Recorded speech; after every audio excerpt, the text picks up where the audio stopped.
following is a presentation of the Belly Up Sports Media Network.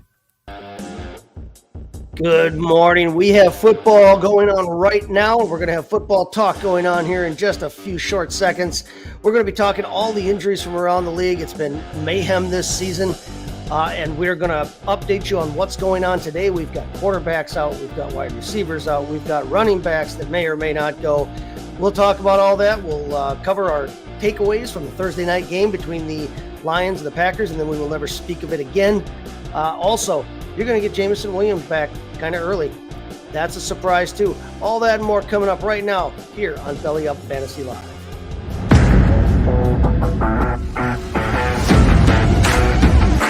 Rieger getting traded to Minnesota changes nothing. 6'4" guys running 4.4s. These guys don't grow on trees, and a lot of times I'm willing to bet on, especially long term, on the freak athlete. You don't ever want to overreact to what guys look like in preseason. There's been a ton of preseason all-stars that never make rosters or never pan out.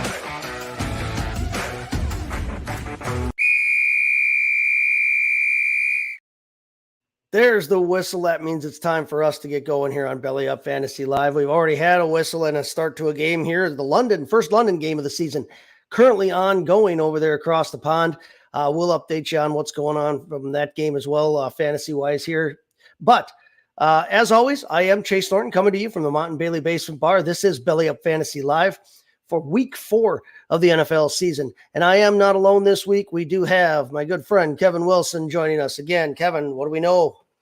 All right, we are here, and that's a step in the right direction. And as you mentioned, we have football going on, and I am prepared because I've got my Jacksonville Jaguar shirt. There you have it.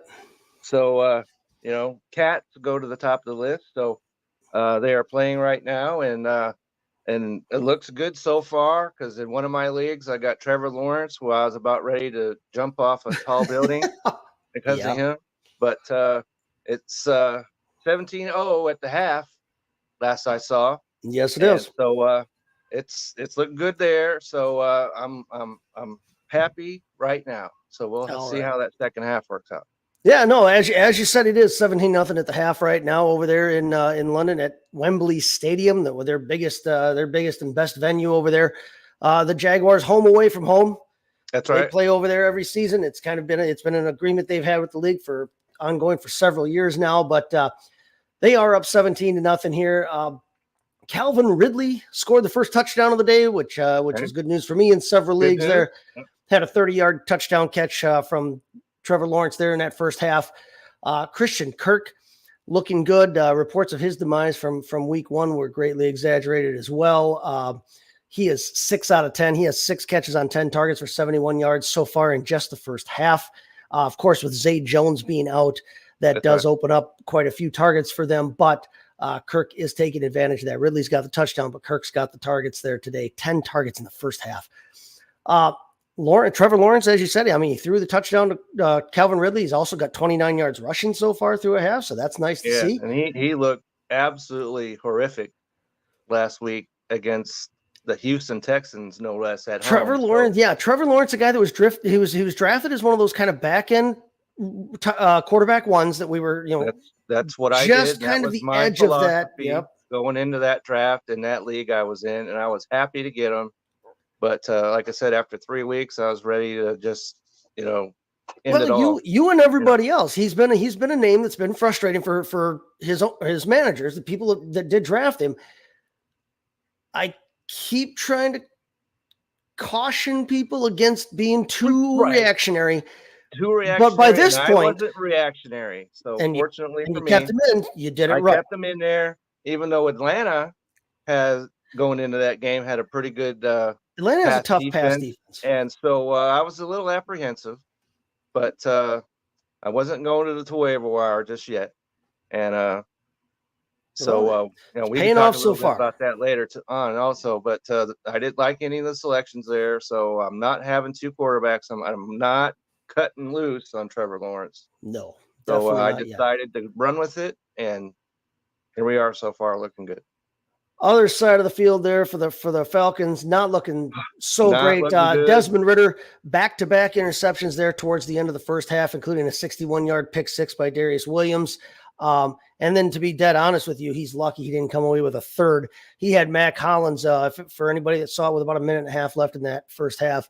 He had Mac Hollins running free downfield. What is that, ESPN Plus or whatever it is? Yeah, it's on ESPN Plus, I think is where it is. You have to be able to stream it because you can't get it on TV. I don't get that. If the NFL can explain that, I would. It's a showcase game. It's the only game that's available right now. And no one can see it. Who's going to a bar at 8:00 in the morning and watch football? Right. And I don't have ESPN Plus. I'm not getting ESPN Plus. It's right. Yeah. You have to pay subscription I'm for not that. paying for that. So, but I'm not in the game. But here we are. Yeah, Ritter back-to-back interceptions there, and then like I said, he had a third that Williams almost picked off. He had Mac Hollins running wide open on a post. All he had to do was put the air under it and let Hollins go run to it. And he underthrew him. He threw up a floater that I don't know how Darius Williams didn't catch it, but lucky he doesn't have 3 picks right now. And they just do not have a downfield pass game right now. Jonnu Smith, because the concern for us, we've got Drake London. We've got Drake London like a lot of other people do. Just about anybody, but you're for floating passes up in the air. That's not going to work. Well, right now, their two most explosive offensive weapons in the pass game, and I love Bijan Robinson, but he's still a running back. Their 2 most explosive weapons. They have 2 of the best weapons in the game for the past in Drake London and Kyle Pitts. But the issue right now is that Ritter cannot throw the ball downfield more than about 5 yards. Right. So right now Bijan Wilson South, so that's not working. Yeah, right now Bijan Robinson is getting all the targets in the passing game, which is great for Bijan owners. It's kind of what we expected in terms of him being a dual threat and taking a ton of work down there. But the other thing that means is that their traditional tight end, Jonnu Smith, is also getting a relative ton of targets in this pass game compared to Kyle Pitts. Now, Pitts and London did both finally come away with catches late in that first half, but they've each got 1 catch at the moment here. And just complete failure to actually be able to use their weapons that they do have. And I know we look at it from a fantasy standpoint. We want to see points for those guys. But I've got to think in real life too, that Desmond Ritter's inability at the moment to be able to push the ball downfield is really hurting and limiting that team. Yep. So you got to wonder when Taylor Heineke. Taylor Heineke in there. And we know he can throw the ball. We know he can throw it. We saw it in Washington. If he wouldn't be a backup. No. But anything's got to be better than floating the ball up in the air. Floating that thing up and letting them pick it off. Or the Jets don't have any experience after Zach Wilson, so they're stuck. Yeah, but they're kind of up a creek. Yeah, they're up a creek. No paddle, stone canoe, the whole shebang. But Tyler Heineke, he's a guy that could do some things. He's a guy we've seen come in and actually be fantasy relevant and keep guys fantasy relevant. So that's right. From a fantasy football standpoint, for us, that would be the move to make. Owners, maybe that's got to be our salvation. Yeah, well, we're hoping because right now we're running with I think 1 catch for 7 yards, or at least it had been. So they did start the second half here. Now they have started the second half, and Atlanta does have the ball in the red zone at the moment. But yeah, it's not looking real good for the fantasy prospects of anybody on the Falcons right now, other than Bijan. Before we get too far, today's October 1st. Sure does. And it's Oktoberfest. Hey. I was at the World Market the other day, and I found an Oktoberfest. There it is. Hey. And so I'm cracking that bad boy open right now, and nice. We'll see what happens, and we're getting to the spirit here right now. Was that Potosi Brewery? Was that? Yeah. Yeah. Absolutely. Hey, there we go. I love Oktoberfest. I love Marzen style beers, and I like stuff with a little more flavor. I've said that on here before.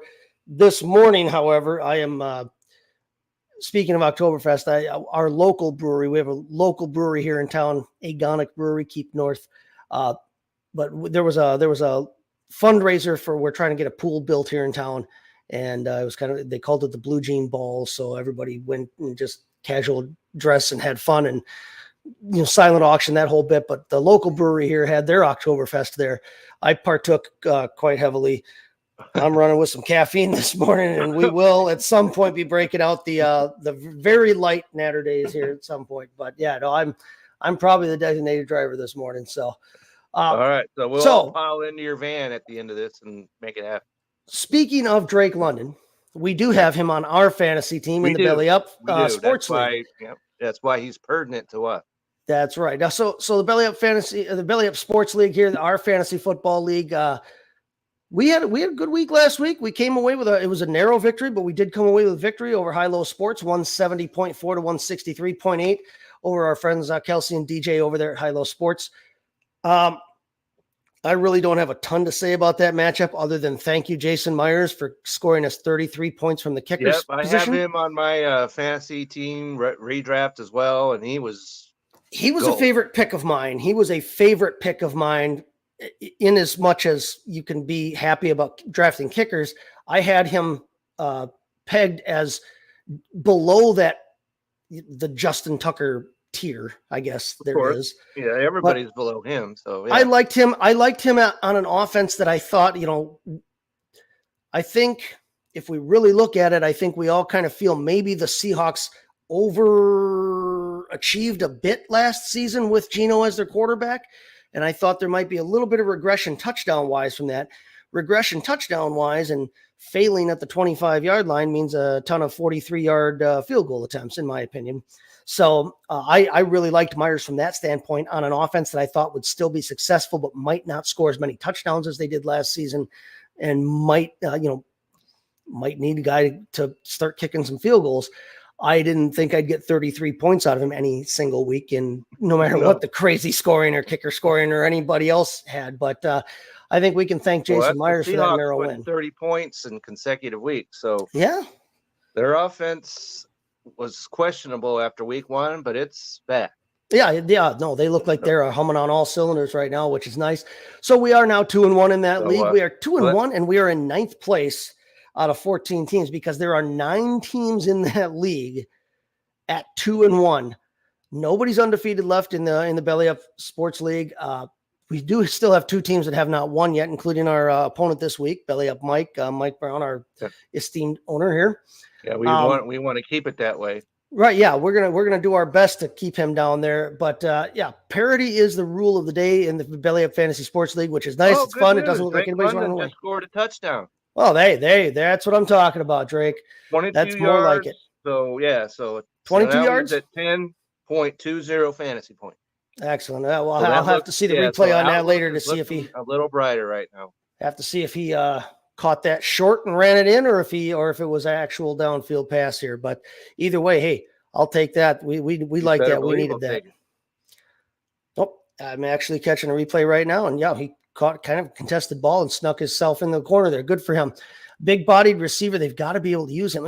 They got to. You've got to be able to use a guy like that, and Pitts as well. It's a criminal what they've done with Pitts there since they drafted him. Yeah. I'm not a big Arthur Smith fan right now in terms of how he calls that offense. It's 3 years in now for Kyle Pitts, and it's time to use him. He's good. Right. By the way, he's good. Yeah. By the way, hey. So now that we have a touchdown out of Drake London, which is nice because we've needed that all season here. That's right. Yeah. Belly Up Mike here. He's going to have Lamar Jackson today. He's got AJ Brown. He's got a returning Alvin Kamara in his lineup today. So he's got some weapons there. We are lucky. As well, if we want to. We will talk about David Montgomery here after our first break here, but David Montgomery is on his bench. We got lucky there. Yeah. And sometimes, hey, that's the thing. You can make all the right lineup decisions, but you are still at the mercy of whatever luck happens on the field and whoever you're facing. So, I mean, he very easily could have been playing David Montgomery. And who knows? Maybe Alvin Kamara comes out and has 160 yards and 4 scores today. We've seen him do in the past. I don't anticipate on record as saying that's not what's going to happen. But at the very least, we dodged a bullet there with Montgomery being on his bench. Now, we've got a couple of lineup decisions. Some lineup decisions we've already made. We rolled with Jordan Love this week over Justin Fields. We got frustrated enough with Fields, and Love had shown enough that we rolled with him. Now, so far, he got us 38.4 points. It wasn't a great game for him, but no, he did score on the ground again. You don't, Results Right, don't matter in fantasy. Right, we're not worried about that. So 38 points they- is a pretty decent quarterback score in our league. They matter down there in your basement bar because it was the Packers. But other than yeah, unfortunately. But no, he got us 38 points. That's nice. In fact, we had not seen anywhere near that from Justin Fields so far. Our highest score out of Justin Fields was 25 points back-to-back weeks 1 and 2. So we'll take that. So who knows what Justin Fields does? Love, he has 47, 35, 41, 38. So yeah, that's as consistent as you can get. And at the moment, it looks like Jordan Love's our starter up next. So I'm relatively confident in saying that he'll be on our starting lineup next week as well. Yeah, at the moment, Jordan Love is our starter over Justin Fields. Now, hopefully, Fields can kind of shake it off, but I don't necessarily see Chicago righting that ship anytime soon. Yep, there's going to be some comments from me coming. We are still rolling with Jamar. Speaking of not being reactionary, there were a lot of people that, I mean, guys, you got to calm down in the first 2-3 weeks of the season. You got to remember that, honestly, some of these guys are still in their preseason ramp up because they don't play in the damn preseason anymore. But, guys talking about, I've seen Justin Fields dropped in leagues that I'm in. I have to. Guys benching Jamar Chase. You're talking about a guy that in some leagues was taken 1 overall or 2 overall. Yeah, we did it. Right? We did it. And people benching him or I did it in my redraft league, so I'm 2 for 2. Should I trade him away for Puka Nacua? Yes, please stop it. Yeah. Please. If you want to trade him to me, you got him off the waiver wire. Right. And so you could take a victory lap, but that's stop it now. And I mean, it looks like Kupp may be coming back, actually, as doubtful as that looked a while ago. It looks like he actually may be coming back now. So, but either way, I mean, the name's irrelevant. I just, things like that where dudes were ready to bail on their top overall, top 3 draft pick, 2 weeks into the season. Just stop, calm down, have some dip, sit back and watch some football. Right. Things will get better, especially for a guy that's Chase as good as Jamar Chase. Yourself like I did on Oktoberfest and relax, okay? We do have 2 actual debates we could have about our lineup. We've kind of already talked about them, though. Jacoby Myers versus Quentin Johnston. Now, normally right now, I've said, I'm on record, in fact, in a couple of shows here over the last week or 2 saying that with the Mike Williams injury, I expect Quentin Johnston to emerge as a weapon in that offense. But I expect Josh Palmer to be, at least in the short term, the more viable option. Jacoby Myers has had a good season when he's been healthy. But the problem with Jacoby Myers, and again, we'll talk about injuries later, but Jacoby Myers is going to be catching passes from his rookie quarterback, Aiden O'Connell, today because it looks like Jimmy Garoppolo is going to miss that game. So we do have a bit of a debate here with Myers versus Johnston. I'm still more comfortable going with Jacoby Myers at the moment, but I could be talked into Quentin Johnston. What's your feelings on that? Well, because I'm looking at it here, and we've got Jacoby Myers, of course, as you mentioned, and right now he's scheduled to score 4 more fantasy points. Now, that's nothing to get too excited over. But it's 4 points. Yeah, what's 4 points? But the reason why I'm saying that is because I'm going with Jacoby Myers for one reason. The Chargers are 32nd in pass defense against wide receiver. And there you have it. And it's a very good matchup for Aiden O'Connell. Yeah, all these stats people talk about and everything else, you got to remember the matchup. And the matchup right now is leaning very heavily against, the Chargers. So go with that. So no, it's a very good matchup. So, they're going to be on the same field together, not at the same time, obviously, but anytime you have somebody going up against a 32nd ranked defense against whatever position it is, get them in your lineup. So right, yeah. I mean, that's a matchup that even with, because it's a rookie quarterback, you couldn't ask for a much better matchup. No, and Las Vegas is 17th. which is middle of the road. So 17 and 32 is quite a bit of distance. So I'm going with 32. And the other thing about the Chargers defense right now, Joey Bosa may not play. Looks like he probably won't play. He's doubtful for this game as well. So their pass rush will be affected as well. That's right. So I think I agree with you there. I'm cool with rolling out Jacoby Myers. The other question that we could talk about, I am not excited about anybody on the Chicago Bears. If you want to sell any of your shares of the Chicago Bears out there in fantasy football, I wholeheartedly agree with that statement. The problem is they're facing the Denver Broncos right now. Those are two teams, honest to gosh, I'm fine with you jettisoning most of your not this week shares, but not this week.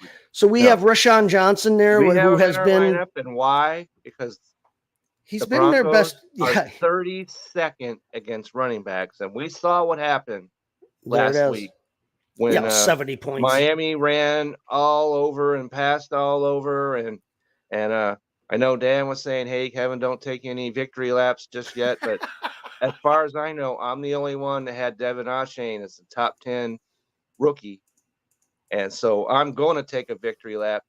And people are like, "Well, he's not going to do that the rest of the season." Of course, he is not.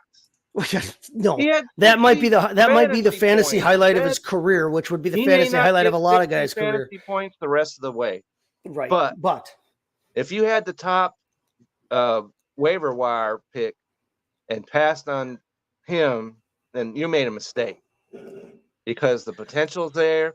I don't think it's there this week against Buffalo, but they've shown that they can. Both of those guys, Mostert and Achane, can be productive. Oh, they're both fast as all hell. They're both they both can catch the ball. So yes, and we know that Raheem Mostert doesn't have the best injury history. That's right. Now again, that's not there's nothing that says he is going to get hurt this week other than our and we're not collective. Saying he will.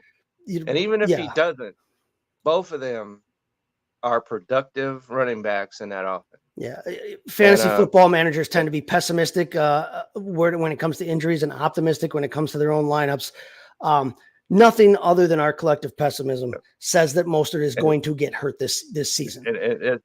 But if he does, that's right. And if you Devin Achane or whatever he is, there are a couple of guys here who were glad that Dalvin Cook did not go to Miami. And why were we glad of that?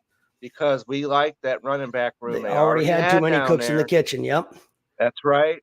And now they've got two, and they can cook with two of them. And speaking of Dalvin Cook, he is not doing so hot up in New York. I am fine rolling Rashawn Johnson out over him this week. Yeah, I wrote this down because, all right, so this is what he's done, okay? And Kansas City's 4th ranked against running backs, so that's not even negotiable. But he's had 33, 7, and then 18 yards rushing in 3 games. Yeah. And no TDs. And we could throw Breece Hall under the same bus right now. And we want nothing to do with either of them against that Kansas City defense. But we have Dalvin Cook on our team, and I was extremely high on him. You know, if I take a victory lap one place, then I'll crash into the wall on another. Eat your crow somewhere else. That's right. And I thought for sure he would show up even with Breece Hall, you know, in the background somewhere. I thought for sure Dalvin Cook would produce. But, of course, none of us knew that. Nobody knew that Rodgers was going to blow his be done. But so I'm not ready to flush the toilet on how Dalvin Cook just yet. But he's not getting in the starting lineup until and unless we see something more from him. I completely agree. And going up against number 4 run defense is not the way to do it. To break out of a slump there. All right. We're going to hear from Manscaped real quick here. We come back on the other side. We'll talk about that Thursday game a little bit. We've kind of mentioned David Montgomery, but we'll tell you exactly what he did, what our thoughts are on that going forward. But first, like I said, let's hear from our good friends here at Manscaped. Spring has sprung, and our friends at Manscaped have the best tools for some spring cleaning. They've already helped you tidy up all the nooks and crannies of your body's basement. But this year, Manscaped can help you get the perfect presentation on that beautiful face with the new Beard Hedger Pro Kit. Make sure you look your your best this spring by using code BELLY20 to get 20% off and free shipping at manscaped.com. So tame your mane with the Beard Hedger Pro Kit. The sun is peeking back out, which means you'll have to show your face in the daylight again. So use the kit to make sure your scruff looks award-winning, whether you have glorious beard flow or some smooth, sleek cheeks. Save 20% off and free shipping with the code BELLY20 at manscaped.com. That's 20% off and free shipping with the code BELLY20 at manscaped.com. Focus on the face and use the Beard Hedger Pro Kit for the cleanest look in the game. All right. As we said, use that code BELLY20. Get over there. Not only are you going to get yourself 20% off, but you're also going to get free shipping there on anything you want to. And remember, you're going to Manscaped. It's not just the implements. It's not just the hardware that you're getting there. They have a ton of products you can use as well. Various ablutions for your body, top to bottom. So get over there. Manscaped. Code is BELLY20. All right. So Thursday night, like I said, we're going to talk about this game and then we'll never speak of it again. Okay. Big win for the Detroit Lions and Dan Campbell over the Green Bay Packers. They're pretty much asserting themselves as the team to beat right now in the NFC North. A little bit of a surprise there. David Montgomery was not just rolled out. He was rolled out in a big way. Now, questionable coming into the game with the injury that he had missed some time with. He missed the week before. They brought him in and they ran him 32 times, and they also gave him a pair of targets. So this dude had 34 looks in a game coming off injury when a lot of us weren't sure that he would play or how much he would play if he came in. They had no qualms about putting him out there, and he rewarded them with 121 yards rushing, 20 yards receiving there for 141 overall. So he got you 16.1 points just on his yardage, right, basically, and right off the bat. The 3 touchdowns. He has 5 touchdowns. He scored 3 darn touchdowns. 5 touchdowns in 3 games. So similar to last season when we saw the dynamic with DeAndre Swift and Jamal Williams, we seem to have a running back, which last year was Jamal Williams, obviously broke the team record, Barry Sanders team record for rushing touchdowns, and led the league in rushing touchdowns. That's right. We have David Montgomery seemingly taking that role as the running back, and Jahmyr Gibbs now kind of in that DeAndre Swift. Sometimes he's running back, sometimes a receiver, sometimes he's a whatever they want to call it, positionless football player. But Gibbs just so far has not necessarily taken to that role as well as DeAndre Swift performed it last season. DeAndre Swift last season actually on a points per game basis outscored Jamal Williams, even though he did miss 3 games, but on a points per game basis last season, PPR, DeAndre Swift in that role actually outscored the guy that led the league in rushing touchdowns, Jamal Williams, because 98% of those touchdowns were from the 2-yard line and in, it seemed like. But we seem to have the same dynamic this season where Montgomery is going to be that running back, and then they are going to kind of use Jahmyr Gibbs, and they will run him. They will put him in the backfield and run him, but they are going to use him all over the field. He just hasn't quite taken to that role yet. Right. That's something that's new to him. Mm-hmm. And so, he needs a little seasoning there. And if you're one of those ones that took Jahmyr Gibbs high, which you had to have done to get him, right? That, as we're saying, don't jump off a building just yet. I wouldn't. He's a talent. He's still a talented football player. He's a first-round pick.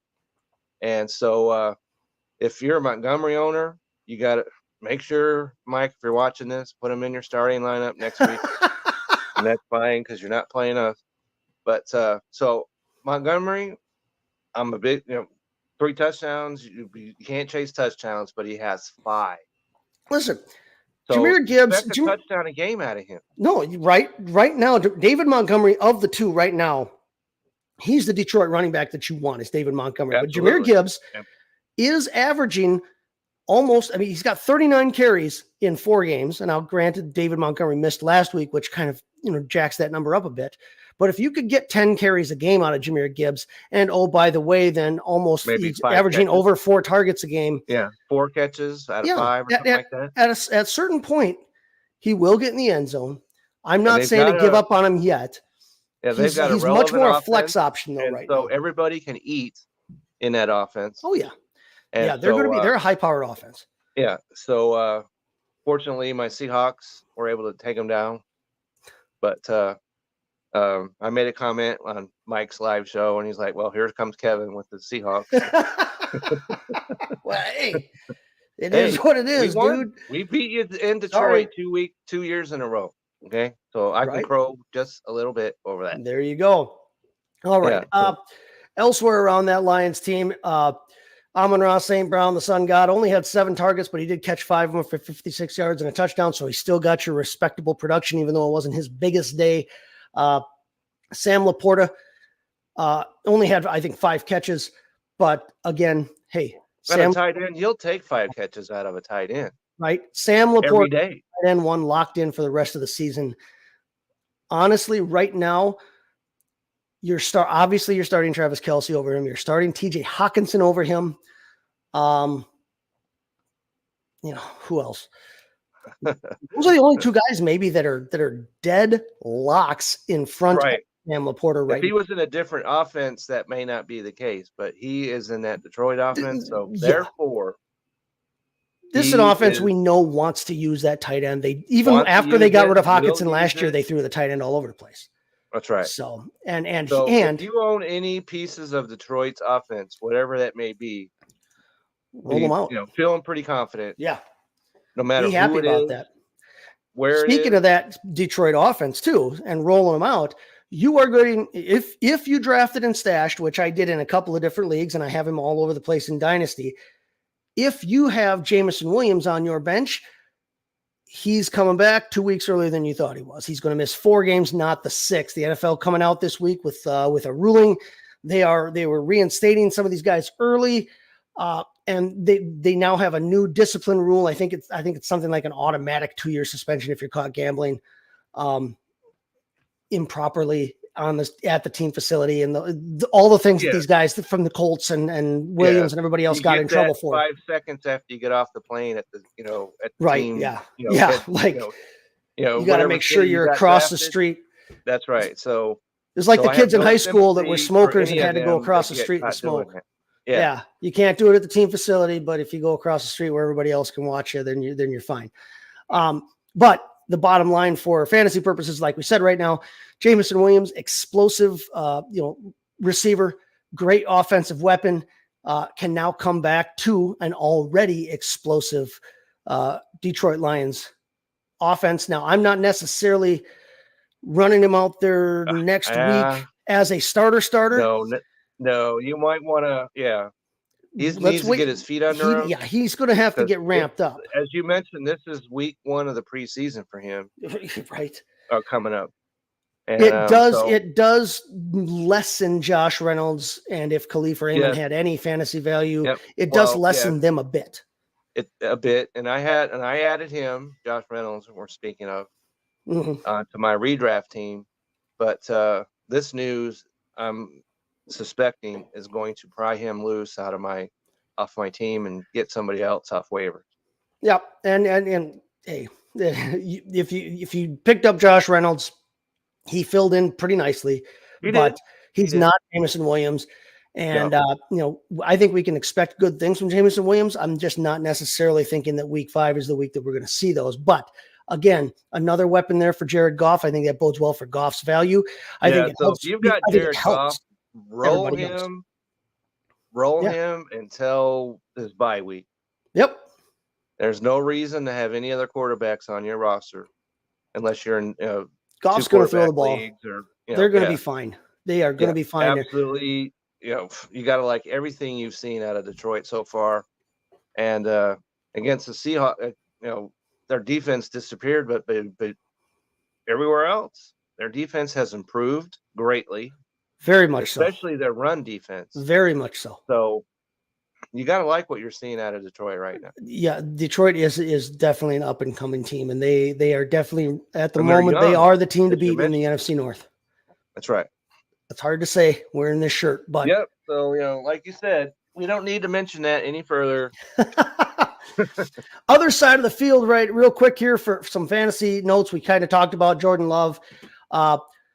You can debate his efficacy on the field in terms of the real football. You can, because he's fantasy wise, he's producing for you 50% of his passes, which is not good. if you have him as your QB2 You're good. in a super flex league or whatever, you're sitting very fine there. Like I said, we're rolling him until Justin Fields proves otherwise. But as far as his weapons go, Romeo Doubs is the wide receiver Romeo on Doubs, that team we right had now. him in our lineup as well. So Romeo we're happy Doubs, with that. 9 catches, 13 targets for 95 yards. So he didn't score, but he still got you 18.5 points on a day he didn't score a touchdown. And that's with Christian Watson in the lineup. We kind of saw exactly what I thought we would see. Christian Watson is the weapon that they want to kind of take their shots with in that. And Watson did score the touchdown for them, but only saw, I think he only saw 4 targets. I can answer that. But Romeo Doubs is the guy who's going to see the bulk of the targets in that offense. And as long as Jordan Love is going to be slinging it all over the place and connecting at a barely better than 50% pace, I would rather have the guy that's going to see the bulk of the targets at the moment than I would the guy that might occasionally catch a touchdown for 30 yards or 60 yards or whatever. Watson only had 4 targets. 4 targets. 4 targets for a guy that's that explosive. 25 yards and the touchdown. Now, but Doubs is the number 1 wide receiver in terms of targets on that team, as I had predicted, and as a lot of people had. To be honest, and you could use both of them wide receivers. Oh yeah, in fantasy. They're both usable. Like I said, Watson got you a touchdown. There's going to be better days ahead. Keep in mind that was his first game this year. That's right. Coming off of injury, so as they get him a little more acclimated, I don't expect him to see only 4 targets a game. So yeah, it's a Thursday night game. After Luke Musgrave, their dynamic young tight end, went down with a concussion. It was Josiah DeGuara, the forgotten Josiah DeGuara, that stepped up with 4 catches on 4 targets for 34 yards. That's not exciting necessarily from the tight end spot, but just something to keep in mind if you were using Musgrave as your tight end, and if he's out next week with the concussion protocol. Now the nice thing is they play a Monday night game on your team than him, but you'd hope, but it is the tight end position. Keep an eye on him. They do have a Monday night game coming up, so he's got a little bit of extra between playing on Thursday and now playing on Monday. He's got a little bit of extra time to recover, almost like a mini bye. Yep, but that's good for him. It was DeGuara and not Tucker Kraft that they used as their secondary receiving option at the tight end spot there. And then I have no idea why they didn't use Aaron Jones. If they were going to play him, he only had 5 carries for 18 yards. He had 2 targets and 1 catch for -4 yards. 5 carries, 8 makes. No idea why they wouldn't roll him out there a little more than that. But I mean, hey, so be it. The game's in the tank. Than so. I had from my couch. Yeah, Dylan had 5 carries. Dylan had 1 target. So I mean, they looked at Jones one more time. Green Bay Packers were behind 2 weeks in a row. And that cancels that running game out, but still, you got to give him more than 5 carries. No, he is your most dynamic offensive weapon. If he was healthy enough to play, we saw it on the other side of the field. David Montgomery was healthy enough to play, and they ran the hell out of him. I have no idea where Aaron Jones was in the game plan for Matt LaFleur's offense here on Thursday night. Apparently he's stuck in the garage. Yeah, so I don't know what's happening there, but don't panic again. Don't panic. It's Aaron Jones. He will be fine. He will see more than 5 carries a game. Yeah. I have no idea what they were thinking in this game, but I have to think better days are ahead for Aaron Jones. And that's not just because I'm hoping in this colored shirt here. All right. We're going to listen to our SeatGeek spot. We come back on the other side. We're going to look at the latest injury news here real quick, get you some who's in, who's out, and who to play in place of the guys who are missing.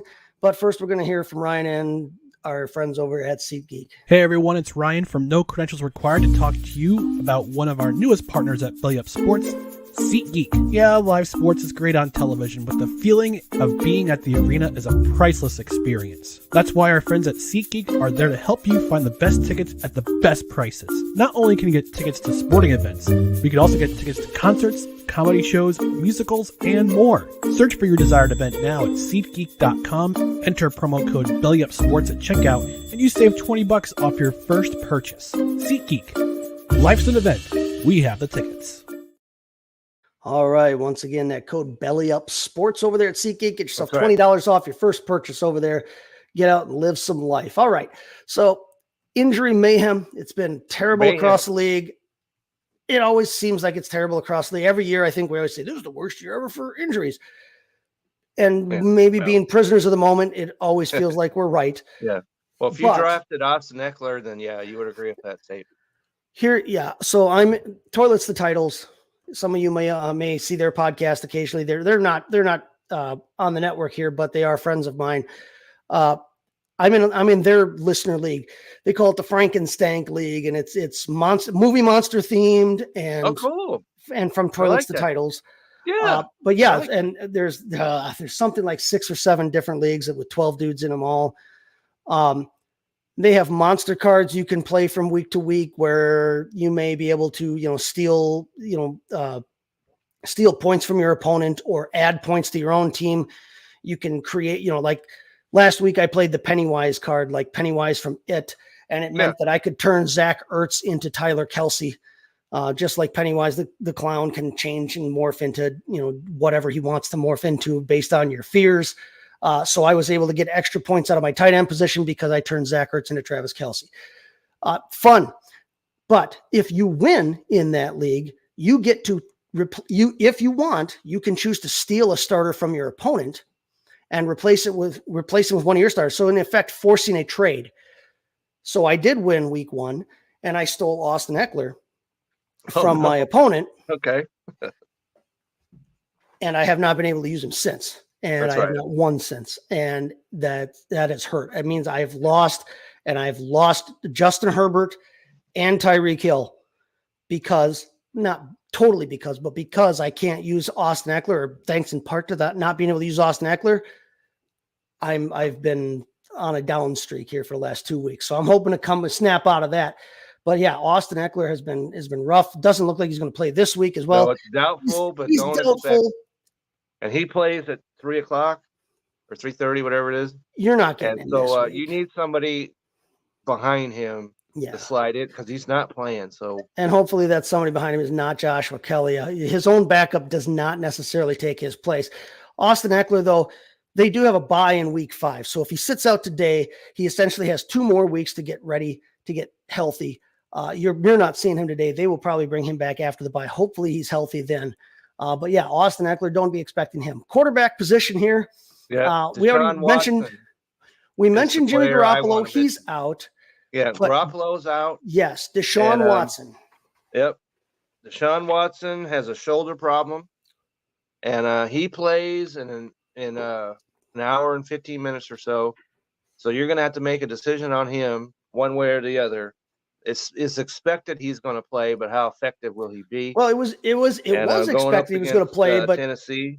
Very recently here. Hold on real quick. Hold on real quick here, because Adam Schefter from ESPN is now reporting that Deshaun Watson will not be playing. So will not be playing. Yeah, if you were counting on Deshaun Watson, you have Adam Schefter on. follow you want to make sure you're one of your best it. friends in the world. Yeah, so he's out now, and so all the Brown players has to take a step back as well. Yeah, you're talking about Dorian Thompson-Robinson, who looks like could be a fun NFL player.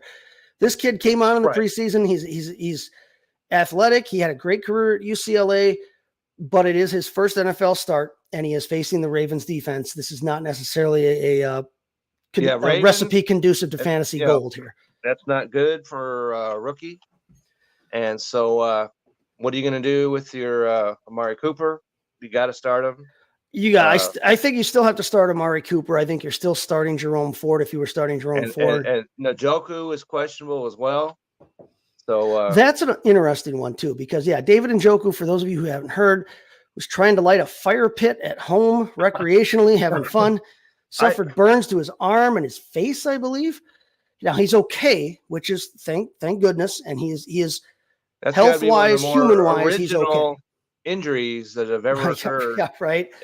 Like stepping on a scorpion in spring training down in Arizona or something. But so he is questionable for today. If David Njoku doesn't go, because he has been a top 10, top 12, he's been a startable, not exciting, but he's startable. He's startable. And if you're at tight end, that's all you're looking for, really. Right. Is a startable tight end. Because after the 2 or 3 that we've mentioned already, it's all a shot in the dark anyway. Yeah, it's 2 now because Mark Andrews has been invisible. Yeah. 2-3 Although weeks. Today might be a different story, but we'll talk about him in 2 seconds here. And you got to keep rolling him out there, speaking of him, just because he's Mark Andrews. Yeah.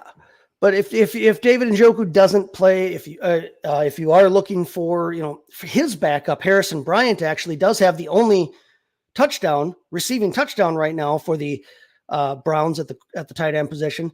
Jordan Akins, because of his history with Deshaun Watson, some people thought he might come in and have some impact. But Harrison Bryant, remember, a Mackey Award winner in college, is the nation's best tight end. He's a little bit undersized. He's not quite the monster that David Njoku can be. But if you're desperate, Bryant would be an option, I guess. He's probably as good as anything else out there on the waiver wire right now, because anybody who's worth picking up at the tight end position is probably picked up already. Pulling up the waiver wire, you mentioned Zach Ertz. That's not happening. No. Jake Ferguson from Dallas. He's a name that may be out there, but most likely is gone already. Number 2 against tight end, so we got to move on. How about Gerald Everett? Here we go. Well, hey, that's an offense. That's an offense we know can throw the ball. We know that they're not going to have Austin Eckler. And not only that, but Las Vegas is 28th against tight end. So there you have it. If that doesn't thrill you, how about this? Lane Thomas from the Washington National. I'm still thinking baseball Commanders. All right. Going up against Philadelphia. This is really surprising because Philadelphia is 31st against the tight end position. You would expect way more out of that defense than what you've got so far. Lane Thomas is a name that 2 guys, if you're in the pinch, Everett, and he plays at 3:00. Thomas, you're going to make that decision, plays at noon. So if you're going to do that, you need to do that sooner rather than later. Lane Thomas is a name that keeps coming up. I think he's starting to gather a little bit of traction here. I'm not excited about anybody right now in Washington, but say from a DFS standpoint, he's a real cheap fill there at that tight end position, and he'll let you spend some money elsewhere in your DFS lineups there. And like you just said, great matchup, being 31st against tight ends there on the other side of the field. So Lane Thomas, you know what? Actually, Lane Thomas is not a terrible shot in the dark there. So it's a tight end position. Everybody's a shot in the dark. Startable tight ends for this week. If you are, as you mentioned, Njoku doesn't play because he's got burned and on whatever else. I wouldn't imagine burned hands are very susceptible to missing Watson on top of all that. Yeah, all right. Missing Watson on top of it all. So Gerald Everett, Lane Thomas are 2 options that you can go out and get in most leagues right this very minute. All right. So and by the way, also here at the tight end position now, Tyler Higbee just signed a big contract extension. Good for him. We're happy when guys get the bag. That's awesome. But Tyler Higbee he's listed as questionable. So he looks like he will play, but he is questionable. So keep an eye on it. That's right. And he plays in an hour.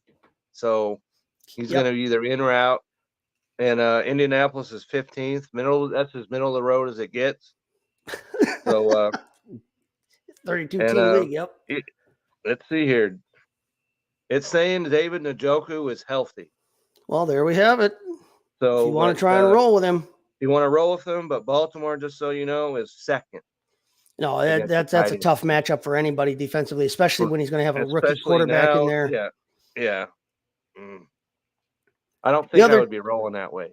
The other tight end that's going to be out for the day is Irv Smith of the Cincinnati Bengals. Not that necessarily you were running with him a lot, but you're also not going to be running with his backup in Drew Sample. So look elsewhere there.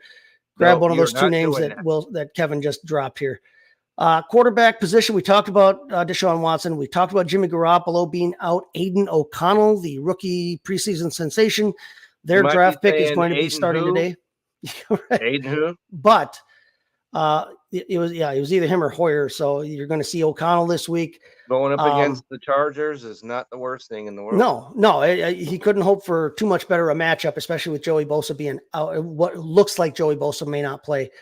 Right. Elsewhere at the quarterback position, David Carr is questionable, or Derek Carr, I should say. David Carr. David Carr has been questionable for a long time. Yeah. Derek Carr, questionable to play for the Saints today. If he doesn't go, obviously it would be Jameis Winston, but keep an eye on Derek Carr. If he's your quarterback, he is questionable at the moment. So Derek Carr, it's saying he's healthy. There we go. is there we go. active So for it looks like you Sunday's can game. So looks like you can be happy rolling, or you can be happy with the idea that you can roll him out, I guess. yep. And Tampa Bay's 20th against quarterback. So could be, could be better, could be worse. So wide receiver position. Wide receiver position is one that's got a ton of guys out there right now that are either out or questionable for various different reasons. Right now, we've talked about the Ravens, but Odell Beckham, he's going to miss. He's out. Bateman is going to be out. So it's Zay Flowers all day long. Zay Flowers, and like I said, and maybe Mark this is where Andrews does emerge. Right. So you got to feel pretty good if you got either one of those two guys. Beckham and Bateman were already like the third and fourth options in that pass game. Right. Weirdly enough, I mean, ton of preseason hype around both guys, but Zay Flowers has definitely emerged as their top receiver. I think he is definitely their wide receiver round for a reason. Right. So, and I wasn't necessarily buying in all that preseason hype, either by either one of those two guys. But so them being out, not that big a shock to the system, I don't think. Right. And so Flowers, Andrews, get them rolling. No, definitely run them out there. I don't necessarily know how much they're going to have to pay. I mean, it's a tough matchup. Cleveland is a tough matchup defensively. They're a good defense, but with Cleveland's offense ostensibly struggling today. It's going to struggle and it's going to sputter a little bit. That's going to put a lot of pressure on their defense. Their defense, because Baltimore figures to have short fields. So Beckham and Bateman, like we said, both of them are out, so feel very comfortable, very happy rolling out Zay Flowers and Mark Andrews there. Right. We've talked about the Bears. One thing we did not talk about here is Mr. Chase Claypool. He's out. Complained about his usage earlier this week, and then surprise, surprise, now he's out. It's just about time to call the ball on Chase Claypool's career as a fantasy football asset. Go ahead and put your feet up, have a nice day, and it's unfortunate because he is such an athletic specimen, and we saw him be effective that first year, year or so in Pittsburgh, but he just cannot seem to get his head straight in terms of putting it in, just, hey, keep your eyes down and go to work. And because of that, he's going to be sitting out today, even though he's one of their most dynamic offensive pieces. And instead, in his place is going to be Equanimeous St. Brown for the first time all year. I am not recommending anybody, first off, even not necessarily even recommending DJ Moore in that pass game. I'm definitely not telling you to go out and grab Equanimeous St. Brown just because Chase Claypool is out. No, don't do that. Don't. But Claypool is out. Right. Don't do that to yourself, because you'll pull, you'll pull a muscle because you're going to be wanting to, ditch him so fast. Yeah, so, the turnaround may you mentioned DJ Moore. He showed up last week, 6 out of 7 for 104 yards. Definitely did. And so he's on the clock too, as far as I'm concerned. Him, Fields, Cole Kmet, the whole shebang. That whole Chicago offense is kind of on notice. Then it's stand up or shut up time. And my brother is a big Bears fan, and I'm sorry to tell you, Brian, this is D-Day for the Chicago Bears. Good luck on that. That's right, because you're going up against an 0-3 Denver team. They're going up against a team that gave up inexplicably 70 points, which they're going to be pissed. They're going to be coming out ready to fire off here. Yeah. So if you don't produce against Denver, then you shut it the rest of the season. So elsewhere in the wide receiver, talent pool here, Treylon Burks is going to be out today. That may open up a few more looks for, say, like Nick Westbrook-Akina, who actually, I mean, he hasn't been great fantasy wise, but in terms of on the field production and in terms of, the player that he is, Nick Westbrook-Akina has been a solid enough receiver for them. I'm not necessarily rushing out to add him or put him in my lineup, but he may get a few more looks today. The other guy that might benefit from this would be their tight end, Chigo Okonkwo, who has explosive talent. We've seen it. We saw it last season. I think he's been hurt a little bit by the presence of where we hoped maybe he would be helped by the presence of DeAndre Hopkins. He's been maybe hurt a little bit by it because DeAndre Hopkins has taken away some of those plays that Chigo Conquo would have made last week. But Treylon Burks is out. Do you trust anybody right now in this Tennessee pass game period, even if they're all healthy? Or no. What's your thoughts on that right there? No, I can't see my way clear. I got binoculars and everything. But as far as Tennessee is concerned, unless you're talking about, of course, the running back, other than that, I've never been big on Treylon Burks, and he's not healthy. He's never healthy. And they, to me, don't have the players, the role in his spot to make a difference. They don't have a strong offensive line. Does not work in Tennessee. No. To me. They do not have a strong offensive line. Ryan Tannehill is not playing very well. He's just not a dynamic passer. Never was, really. He was sufficient, but he needs time in that pocket. And if he doesn't get it, then he's not like he's going to roll out of there, right? He's not running the ball 15 yards down the field. So I mean, I'm not crazy about anybody in that Tennessee passing offense either. DeAndre Hopkins is still usable because he's still DeAndre Hopkins. Now he is not explosive, but he can still win. He can still win contested catches. He can still be an effective red zone weapon. But I'm not necessarily excited about anybody in that offense outside of Derrick Henry right now. And Derrick Henry himself, between the offensive line playing terribly and Derrick Henry getting pounded like he has been, it might be Tajay Spears' time before too long. Not receive it, right? But he's got to get a little, momentum going before, and then he hits the guy, and the guy's like, "Was that a rhino I just got hit by?" But Marquise Brown is questionable. He looks like he looks good to play though. In that, speaking of questionable passing offenses, but down there in Arizona, Deebo Samuel questionable, but he looks like he's good to play. The Deebo Samuel thing is interesting because Elijah Mitchell is also questionable for the 49ers, and he looks like he may not play.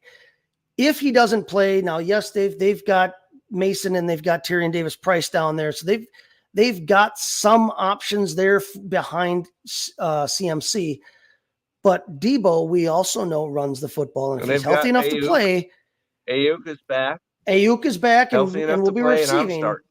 But if Mitchell misses and if Deebo goes, maybe we see Deebo get a few more run touches than he had been getting. We like it when Deebo Samuel gets run touches because that's when he is the most effective as a fantasy football player. He's still dynamic no matter how you get the ball in his hands. But if he's got the opportunity to get a few more touches in that run game, you're obviously getting the ball in his hands a little bit more. Speaking of the 49ers then as well, their third receiver, Jawan Jennings, looks doubtful. He does not look like he will play. It might be Ronnie Bell time there.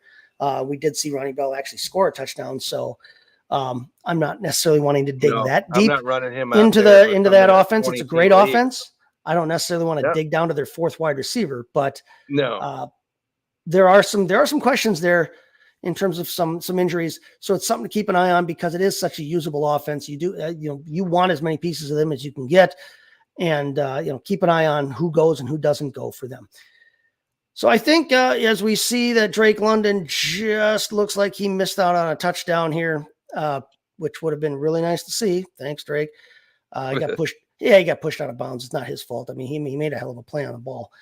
But anyway, that's going to do it for us here, I think, this week. We're going to go and set our own lineups here in the time before the 1 o'clock or noon window, whichever time zone you're in. Kevin, go ahead and tell us what you got going on and what we can expect coming up from you. The big news for today is at 7 o'clock Central, 8 o'clock Eastern, where time began, is the final Sports Stove Fantasy Baseball show tonight.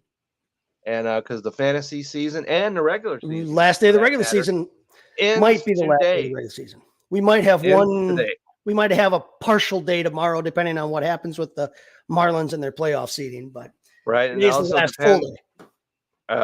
because the Rangers are a game up on Houston, Mm-hmm. and if they lose and Houston wins, then they'll be tied for the division lead. So we'll have to see what happens with that. But for the most part, everything in fantasy will be settled. Yep. And it looks like you are going to take down Mr. Ambitious We over gotta there. keep the fingers And, crossed.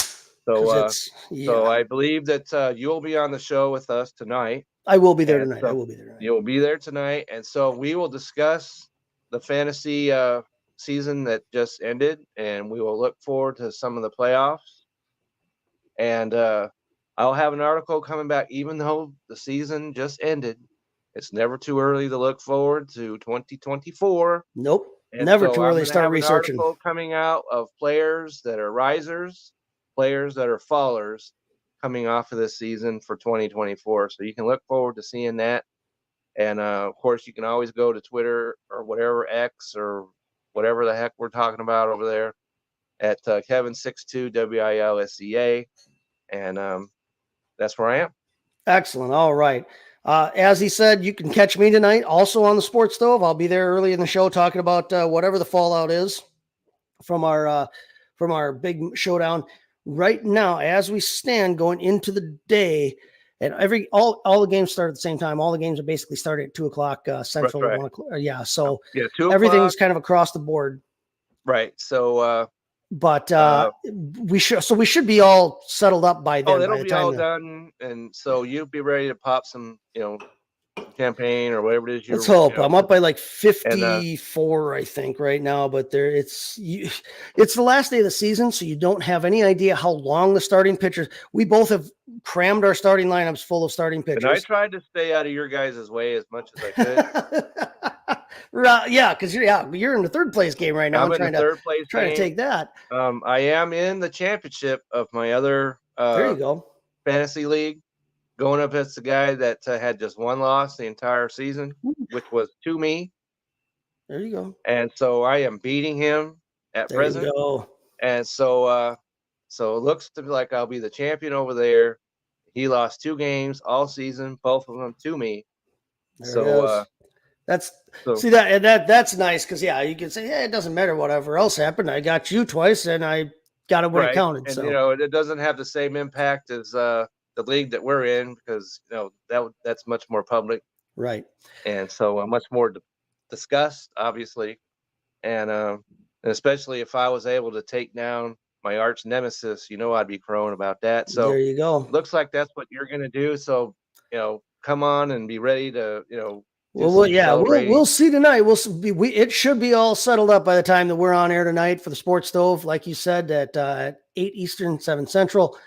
After that, you can catch me on MD's Fantasy Football Show. Dan Mater and I will be recapping the day and talking about the week that was so far in fantasy football. So you can find me there. You can find me on MD's Fantasy Football Operation Domination on Wednesday night.